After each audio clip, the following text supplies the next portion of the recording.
We'll get an insight into the current immigration landscape from immigration attorney Jorge Coombs, and we learn how LAEDA is helping emerging entrepreneurs and small businesses. And we get a sound advice to overcoming obesity through the success story of one local man. It's all here on the next Latino Motion. Join us.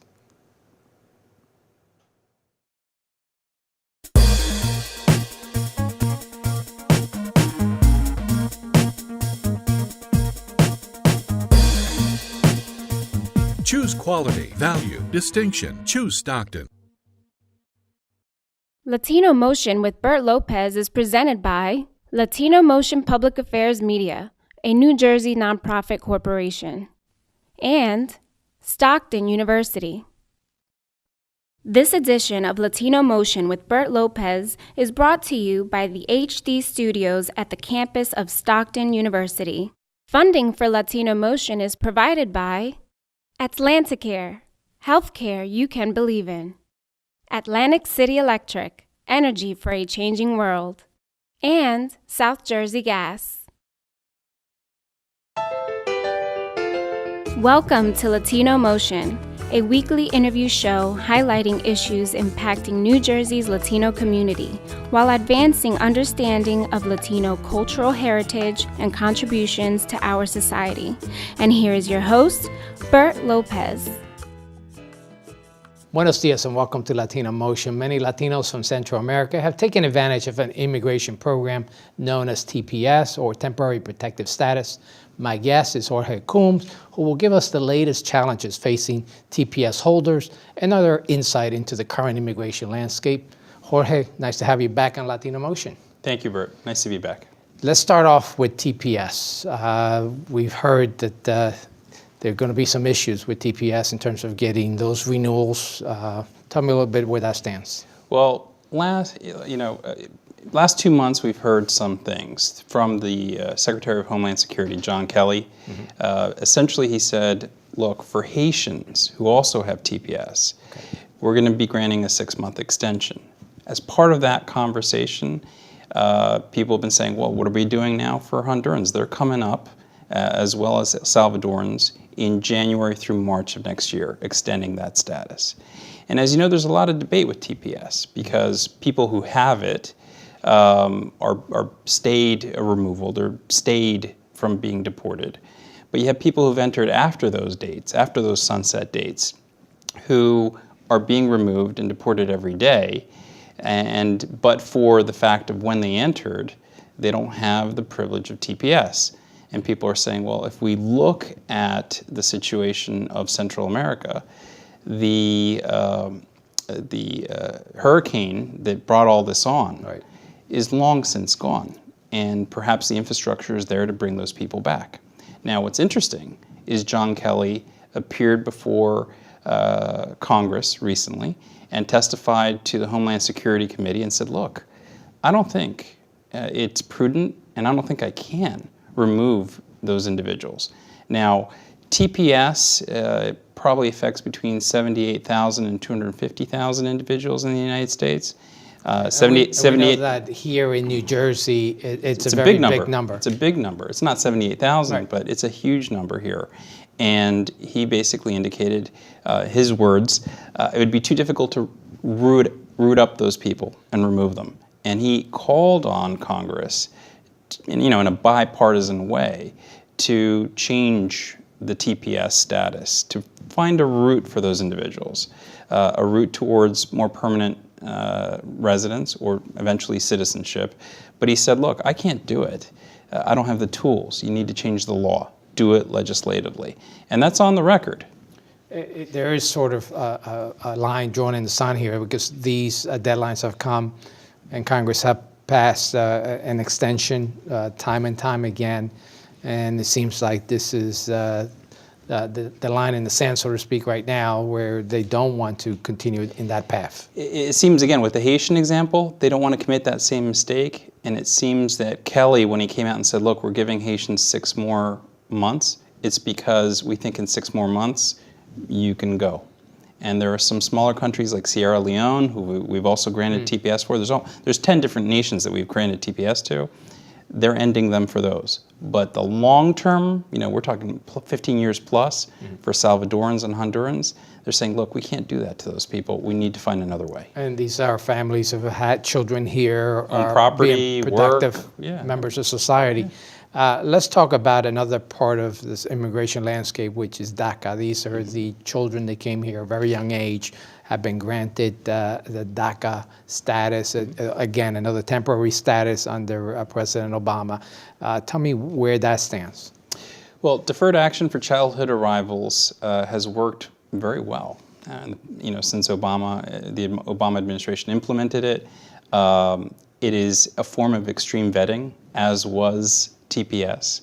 In other words, individuals who have it were able to prove they met the different sunset dates and prove that they had no criminal record.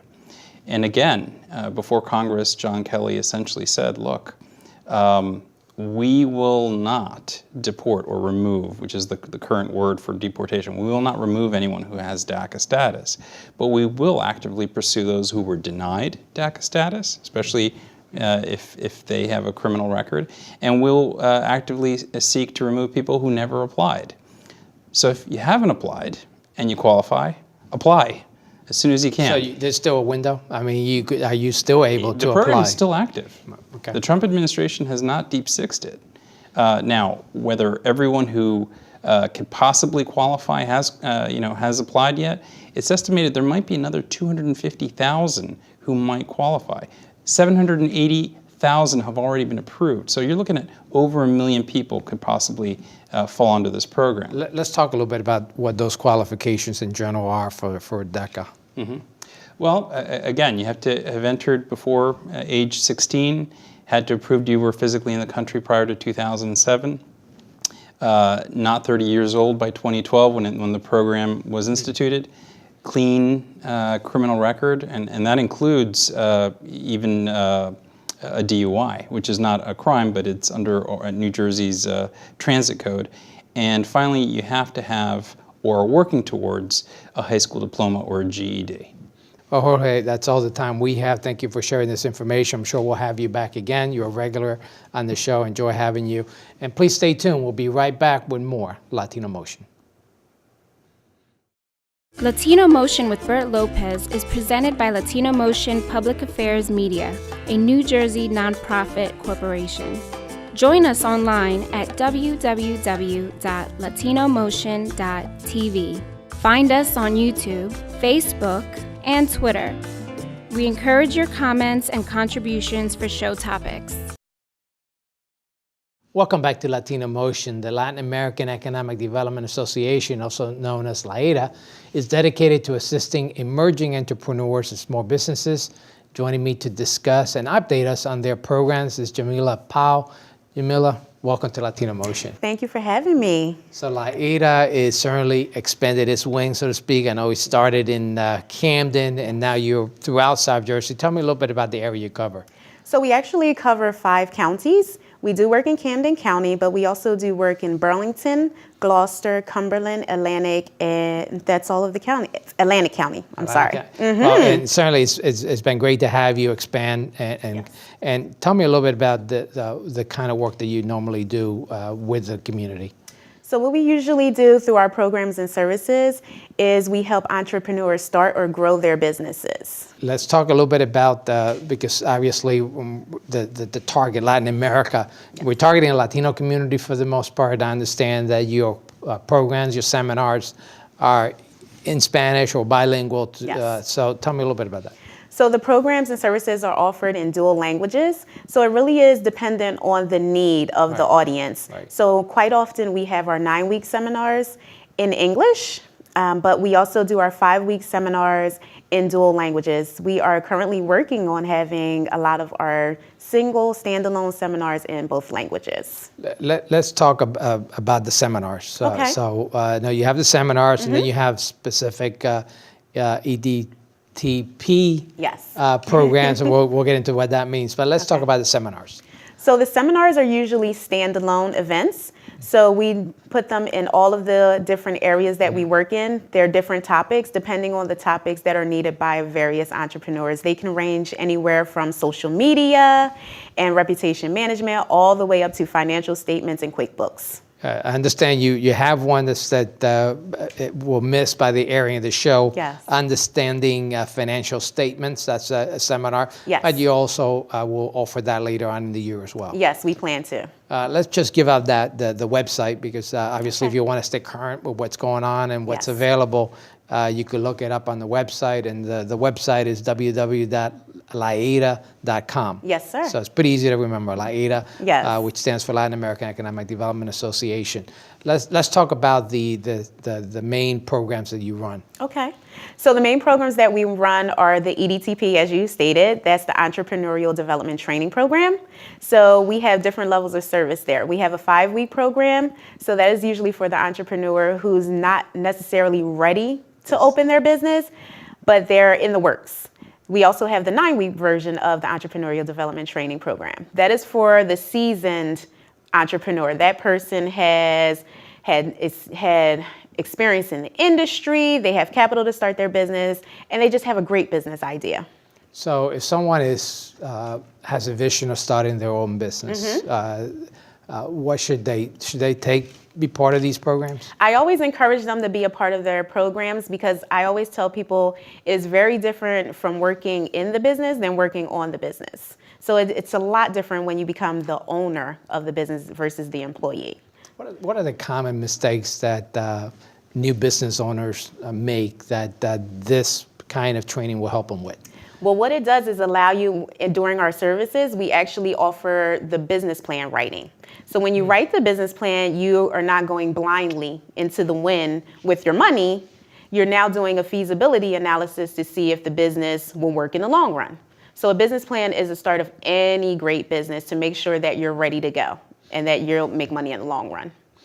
Which is obviously having the roadmap, having Of that plan course. is very critical. Yes. I know that this is one of the issues that Mayor Kelly brought to my attention just before LAEDA went into Bridgeton and Cumberland County, was the fact that there was one restaurant open and then another one opens next door.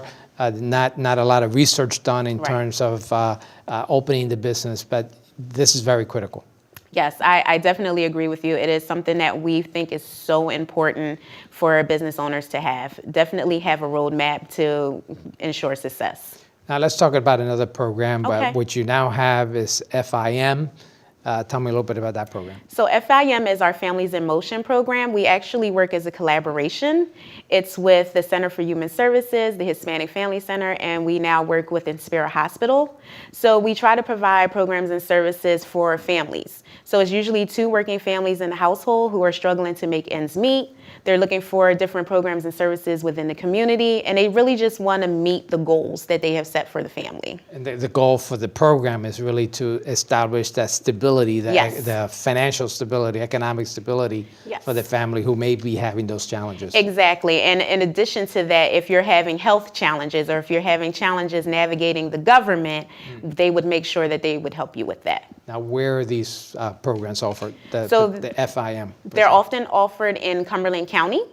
So we have had services that have been in Gloucester County, but primarily they would be in Cumberland County, particularly Bridgeton and Vineland. Talking about Bridgeton, I know you have another program starting up this coming month. Yes, so we're actually going to have what we call our EDTP Quick Start. So that's our 5-week program. So that is for that person who is trying to start the business but not sure exactly where they need to go.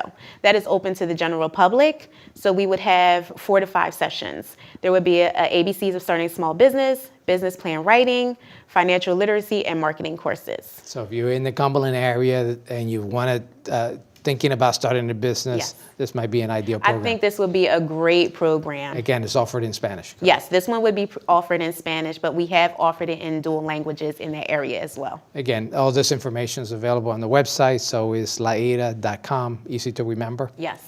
All right, thank you so much for your time and sharing this vital information with our audience. Thank you so much for having me. And thank you. We'll be right back with more Latino Motion. Latino Motion with Bert Lopez is presented by Latino Motion Public Affairs Media, a New Jersey nonprofit corporation. Join us online at www.latinomotion.tv. Find us on YouTube, Facebook, and Twitter. We encourage your comments and contributions for show topics. Welcome back to Latino Motion. Obesity is a struggle for many and a major health issue for Latinos. Joining me is Mike Callazo to offer some sound advice on overcoming weight issues and also to share the courageous story of Luis Maldonado. Mike, thank you so much for joining us here on Latino Motion. And I could see by your shirt that you're a fitness guy. Yes, sir. Thank you for having me. Tell me a little bit about what you do. Well, I own 3 locations, 2 in Mays Landing and 1 soon to come in Smithville. We offer personal training, and our catchphrase is we like to help people get to a healthier place. Well, talking about health, obviously, we talked about obesity being such a big problem. How big of a problem is it? Well, right now, in fact, a recent study said 2.2 billion people are obese. And the sad part and the connection to that is over 4 million deaths in America are linked to obesity. So when we talk about the deaths, inevitable, we all die, but these are preventable, meaning, ones that, with just moderate exercise and modification, and we don't like to use the word diet, but just modification and meals, you can prevent those. And we know for the minority community, particularly in the Latino community, it is an issue. Overweight, not necessarily just obesity, but certainly being overweight is an issue. What are some of the factors contributing to that? Well, first of all, our foods are delicious. A lot of my non-Puerto Rican friends look forward to having our Puerto Rican food, which is, there's pros and cons to it. That they are good, but they're also high in sodium. You got to think of the fried foods and obviously fat, and the consumption. So, consuming too much. But all of that can be offset with just minor things, reducing sodium, which is, again, a lot of our foods are high in sodium, cutting sugar. Sugar is very addictive, and so and obviously exercise, which obviously I'm a little biased, but 70% of all chronic illnesses could be prevented with moderate exercise. Let's talk about a success story, because you're the personal trainer for Luis Maldonado. This individual has lost 300 pounds. Tell me a little bit about his story. Man, well, Luis is one that's super inspirational for many reasons. Luis came to my gym about 4 years ago and was just determined. He was 540 pounds. And he shared with me that his son, 12-year-old son, basically said, "Dad, I wish you could play with me more." And that's all the reason he needed. And that was the factor to get him started. And obviously at 540 pounds, he was limited in terms of what he could do. And he just showed up, and we became, I got to know Lou, and then gradually I started training him. He became a client, and he hit some walls and some struggles, and that's where we came in. My trainers and myself, we helped him during those difficult periods, and I'm happy to say that today he is 240 pounds. He's basically lost 2 people. And I know right now you also nominated him for an award. Yep. Tell me a little bit about that award. Well, again, as an owner of a franchise, Anytime Fitness is the largest globally. We have 3,500 locations worldwide. So we have an annual conference where we celebrate success, one being member success stories, members who have overcome great odds to achieve great things like Luis has done. Luis has been nominated by me. And again, a lot of, I don't know exactly how many people were nominated, but he is down to the last 3, and we're voting via Facebook. If you go on our Facebook page, Anytime Fitness, Facebook, Mays Landing, you can nominate and read more about Luis's story. That's a fabulous story, and certainly an encouragement for anyone. Yep. What is the key? We know that dieting is important, but getting into the physical fitness part, what's the key? I always tell people, find a place where you feel comfortable and don't try to do it alone. I could tell you that nobody gets anywhere alone. And so often people want to kind of try to do it on their own. Get help. If you were going to go skydiving, you wouldn't want to figure it out on your own, right? Right. And with weight loss, I always tell people, be realistic. That's the most important thing. When people ask me about Luis or any of my many, what I call century losers, people who've lost more than 100 pounds, right, I always say they did it 1 pound at a time. It doesn't come on 20 pounds at a time. 1 pound at a time. That's it. There's no shortcut. None. Absolutely can't cheat it. No. So the diet, obviously. And exercise, staying- and again, in a exercise. combination of both. And it doesn't have to be extreme. I know we watch reality TV. We see people lose 100 pounds overnight in a 30-minute segment. It doesn't happen that way. So be realistic. 1 pound a week is realistic. In fact, anyone who comes in my facility looking to lose weight, what I say to them is, I'm going to teach you how to lose 1 pound a week. Now, doesn't sound like a whole lot, Right. but over a course of a year, that's 52 pounds if someone's looking to lose that kind of weight. So this is a very encouraging story, and certainly something that we all should heed for good health. Absolutely. And don't stop eating Puerto Rican food. Mike, thank you so much for sharing your story and that useful information. And thank you for joining us at home once again here on Latino Motion.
Choose quality, value, distinction. Choose Stockton.